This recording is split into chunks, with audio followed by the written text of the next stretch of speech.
Hello बच्चों, आज इस सेशन में हम डिस्कस करने वाले हैं क्वेश्चन नंबर 2। लास्ट सेशन में हमने डिस्कस किया था क्वेश्चन नंबर 1। अगर आपने क्वेश्चन नंबर 1 नहीं देखा है तो वो वीडियो का लिंक मैं आपको डिस्क्रिप्शन में दे दूंगा। तो जैसे कि मैंने आपको बताया था, क्वेश्चन नंबर 1 और क्वेश्चन नंबर 2 में थोड़ा सा डिफरेंस है। अगर आप क्वेश्चन नंबर 1 देखेंगे तो यहाँ पर हमें के का 2 वैल्यूज आया था और दोनों ही हमने आंसर में लिखा था कि के का वैल्यू दिस और दैट। ओके, बट यहाँ क्वेश्चन नंबर 2 में जो है यहाँ पर 2 वैल्यूज आएंगे, बट हमें कौन सा वैल्यू कंसीडर करना है वो बहुत इंपॉर्टेंट स्टेप होता है। यहाँ पर प्लीज ध्यान दीजिए, क्योंकि बहुत सारे बच्चे जो है वो हमेशा दोनों ही वैल्यू कंसीडर कर लेते हैं और जिससे आपका आधा नहीं तो एक मार्क वहां कैंसिल हो जाता है। तो क्या डिफरेंस है, क्या करना है वहां पर, वो मैं आपको यहाँ पर बताऊंगा। So let's start with the session. तो जैसे कि क्वेश्चन है कि हमें फाइंड आउट करना है the value of k so that this quadratic equation will have 2 real and equal roots. अब रियल एंड इक्वल रूट्स होने का क्या कंडीशन है कि इसका जो डिस्क्रिमिनेंट आना चाहिए, के का वैल्यू ऐसा होना चाहिए ताकि इसका डिस्क्रिमिनेंट का वैल्यू क्या हो जाए, 0 हो जाए। ओके, तो पहले हम इसका डिस्क्रिमिनेंट निकालेंगे एंड बाद में उसको हम किससे इक्वेट कर देंगे, 0 से, ताकि हमें के का वैल्यू ऐसा मिले कि ये क्वाड्रेटिक इक्वेशन का रूट्स क्या हो जाए, रियल एंड इक्वल। ओके, तो जैसे कि मैंने आपको बताया, फर्स्ट ऑफ ऑल ये क्वाड्रेटिक इक्वेशन, ये जो इक्वेशन दिया गया है हमें, वो standard form of quadratic equation में नहीं है। तो सबसे पहले आपको क्या करना है, standard form of quadratic equation में कन्वर्ट करना है। तो प्लीज ध्यान दीजिए क्या करेंगे। सो kx bracket x minus 2 plus 6 equals to 0. So this is a given equation. अब ब्रैकेट ओपन करेंगे, so therefore it will become kx square minus 2kx plus 6 equals to 0. Okay, अब देखिए ये standard form of quadratic equation में आ गया है। So what is standard form of quadratic equation? ax square plus bx plus c is equals to 0. अब यहां से हम कंपेयर करेंगे कि a, b और c क्या है। तो अगर आप देखेंगे x स्क्वायर का कोएफिशिएंट क्या होता है, a होता है। तो यहां पर a का वैल्यू क्या है, a is equals to k।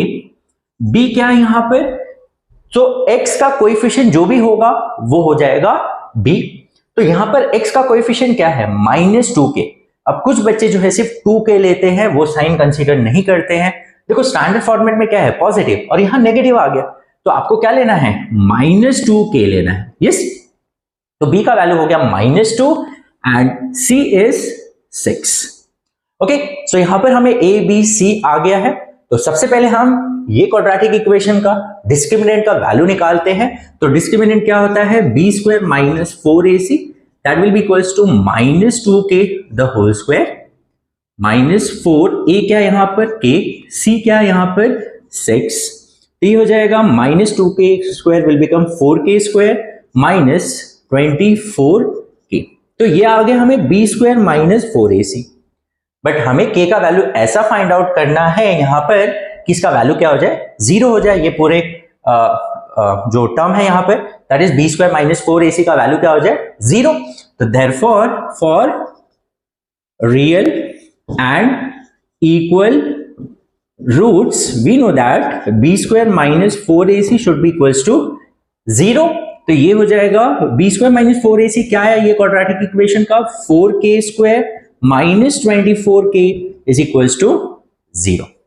अब प्लीज यहां ध्यान दीजिए, दिस इज वेरी इंपॉर्टेंट। अब बहुत सारे बच्चे क्या करते हैं कि यहां पर ये -24k को RHS में लेके जाते हैं, तो वो +24 हो जाता है। Then they cancel out k, एक k कैंसिल कर देंगे, then k is equals to 24/4 करके 6 आ जाएगा। तो वो क्या बोलेंगे, k का वैल्यू 6 आ गया।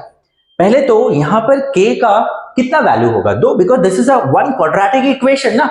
यहां पर भी तो हमें k के टर्म्स में मिल रहा है क्वाड्रेटिक इक्वेशन, तो ऑब्वियसली इसके 2 वैल्यूज होंगे, एक वैल्यू तो होगा नहीं। तो अब यहां पर आपको वो फॉर्मेट से सॉल्व नहीं करना है, क्योंकि बहुत सारे बच्चे ऐसे सॉल्व करते हैं and they just come out with one answer, that is k is equals to 6 बोलेंगे। यस, तो दैट इज इनकरेक्ट, बिकॉज यहाँ k का 2 वैल्यूज होगा पहले तो। ओके, अब k का 2 वैल्यूज होगा, बट उसमें कौन सा लेना है, दोनों लेना है, एक लेना है, वो तो हम बाद में डिसाइड करेंगे, लेकिन हमें यहाँ पर 2 वैल्यूज मिलने चाहिए। ओके, तो ऐसे टाइप का जब भी क्वेश्चन होगा, प्लीज ध्यान दीजिए, ऐसे टाइप का जब भी क्वेश्चन आएगा आपको, तो ये तो standard form of quadratic equation नहीं है, यहां पर c वाला जो टर्म है वो मिसिंग है। तो ऑब्वियसली देखो, अगर ये फॉर्मेट में आपको मिलता है ax स्क्वायर प्लस bx, मतलब एक्स स्क्वायर टर्म है और एक्स वाला टर्म है, तो इसमें हमेशा ऑब्वियस है एक्स तो कॉमन आएगा, ये सुनो। तो ऐसे टाइप के जब भी क्वाड्रेटिक इक्वेशन आते हैं जिसमें दो टर्म है और जिसमें एक्स स्क्वायर टर्म है और एक्स टर्म है, तो ऑब्वियस है दोनों में वेरिएबल तो कॉमन ही होगा। यस, तो आपको हमेशा क्या करना है, कॉमन लेना है। तो वेरिएबल कॉमन है, जैसे यहां पर वेरिएबल के है तो के कॉमन है, प्लस दोनों में 4 भी कॉमन है। यस और नो? अब 4 कॉमन है तो ये हो जाएगा 4, दोनों में कॉमन है और के। यस और नो? तो अब यहां आ जाएगा के बचेगा, 4k स्क्वायर में से के यहां पर 4 के बाहर आ गया तो के बचा। यस, माइनस, अब यहां पर क्या आया, के बाहर आ गया और यहां 24 था, तो 24 में से 4 बाहर आया तो क्या आएगा, 6 आएगा ना। अब कुछ बच्चे तो 2 आएगा, ऐसे कुछ बच्चे हैं भाई, ऐसा कुछ नहीं होना चाहिए। देखो 2 बाहर आ गया 4 बचा, नहीं ऐसा नहीं होता है, जस्ट मजाक कर रहा था। यहां पर क्या होगा, 4 इंटू 6 ना, 4 इंटू 6 इज 24, समझ में आया। तो दोनों में 4k कॉमन था तो ये आ जाएगा k माइनस 6 इक्वल्स टू 0। अब देखो this into this, the product of this two is equals to 0, that means either one of them has to be 0 at least. तो इसका मतलब क्या हो गया, 4k इज इक्वल्स टू 0 और k माइनस 6 इक्वल्स टू 0। तो therefore k is equals to क्या आ जाएगा, 0 divide by 4 that is nothing but 0 और k इज इक्वल्स टू 6 आ जाएगा। ये सर, अब देखो k का हमें दो वैल्यूज मिला, 0 एंड 6। अब जैसे कि क्वेश्चन नंबर 1 में हमने दोनों ही k का वैल्यू कंसीडर किया था, बट यहां पर please this is very important, यहां k का वैल्यू, क्या हम दोनों ही k का वैल्यू कंसीडर करेंगे, k इक्वल्स टू 0 और k इक्वल्स टू 6? तो यहां आपको देखना पड़ेगा, प्लीज ध्यान दीजिए। अब यहां पर जो हमें स्टैंडर्ड फॉर्म में आया था क्वाड्रेटिक इक्वेशन, अगर आप यहां ध्यान दीजिए, जब भी स्टैंडर्ड फॉर्मेट में आप देखोगे और एक्स स्क्वायर के साथ अगर k है तो थोड़ा सा अटेंटिव हो जाना है आपको।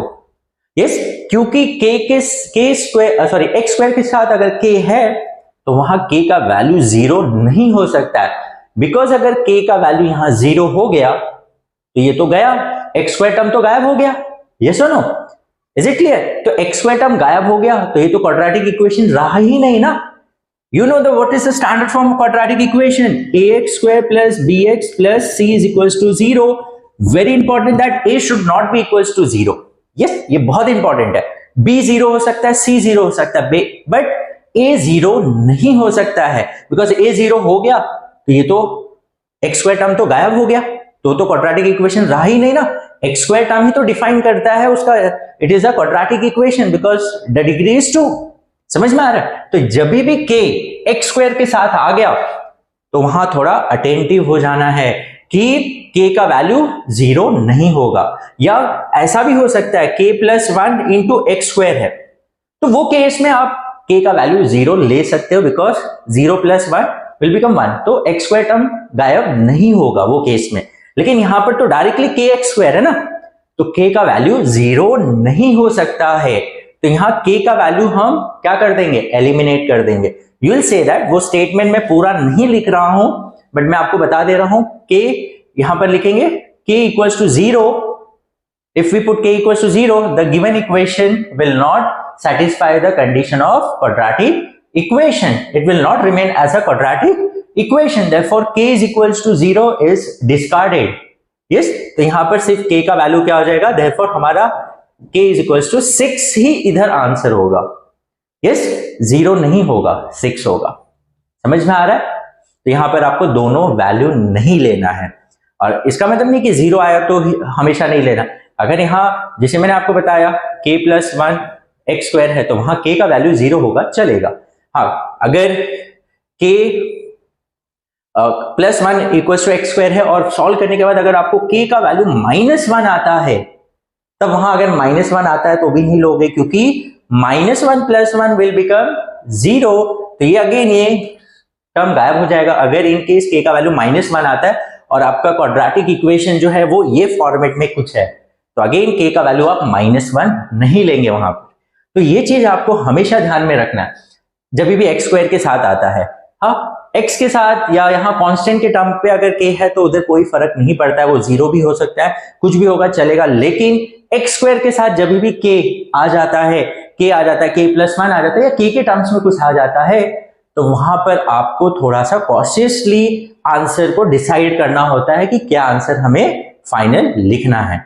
तो यहां पर k का वैल्यू क्या होगा 6, so that this quadratic equation will have real and equal roots।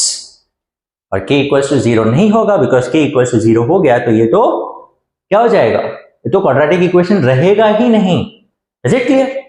So hope you have understood. ये बहुत इंपॉर्टेंट पॉइंट था, इसलिए मैंने ये सेशन को अलग ही रखा ताकि आपको ये चीज समझ में आ जाए एंड ताकि आप एग्जाम में ये मिस्टेक ना करें। क्योंकि बहुत सारे बच्चे ये घाई घाई में उनको पहला क्वेश्चन समझ में आ गया तो सेकंड क्वेश्चन भी वैसे ही सॉल्व करेंगे, k का वैल्यू 2 आया लिख दिया, तो यहाँ पर आपका आधा मार्क नहीं तो 1 मार्क जा सकता है एग्जाम में। तो होप आपको ये कॉन्सेप्ट समझ में आ गया। If still you have any doubt in any of the step, आप मुझे कमेंट सेक्शन में बता सकते हैं। और अगर आपका कॉन्सेप्ट क्लियर हो गया ये वीडियो देखने के बाद, तो प्लीज लाइक दिस वीडियो, ताकि अगर आप ये वीडियो को लाइक करेंगे तो YouTube जो है ये वीडियो को और लोगों को रिकमेंड करेगा, ताकि जिन्हें ये क्वेश्चन का सोल्यूशन का रिक्वायरमेंट है ताकि उन तक भी पहुंचे और हमें भी एक मोटिवेशन मिलता है ऐसे वीडियोस बनाने के लिए, ताकि हमें लगता है कि यस हमने जो एफर्ट डाला, जो मेहनत किया वो बच्चों तक पहुंचा। So please like this video and please share among your friends. And if still जिसमें आपको ज़रा डाउट्स है तो आप मुझे कमेंट सेक्शन में बता सकते हैं। और अगर आपको दूसरे कोई क्वेश्चन में कुछ डाउट आता है कोई भी चैप्टर को लेके, तो आप मुझे कमेंट सेक्शन में बता सकते हैं। तो वो क्वेश्चंस का मैं एक प्रॉपर बैंक बनाऊंगा ताकि वो सारे क्वेश्चन जो है मैं आने वाले जो वीडियोस है उसमें वो कवर कर सकूं। और हम ट्राई करते हैं जितना मैक्सिमम एंड ज्यादा से ज्यादा क्वेश्चन हम हमारे चैनल पे अपलोड कर सके ताकि आपके कॉन्सेप्ट क्लियर हो। क्योंकि कॉन्सेप्ट अगर आपके क्लियर है तो आई एम श्योर आपको कोई भी टाइप के क्वेश्चंस में प्रॉब्लम नहीं आएगा। तो you have to main focus on your concepts. और यस, कॉन्सेप्ट के साथ आपका प्रैक्टिस होना बहुत जरूरी है। मैथ्स एक ऐसा सब्जेक्ट है जहां पर आपको डेली प्रैक्टिस करना पड़ता है। So will meet in the next session. Till then आप हमारे जो पुराने वीडियोस है वो आप देख सकते हैं। आई एम श्योर आपके बहुत सारे कॉन्सेप्ट्स एंड बहुत सारे क्वेश्चंस के जो डाउट्स है वो क्लियर हो जाएंगे। And then will meet in the next session. Till then take care, bye bye.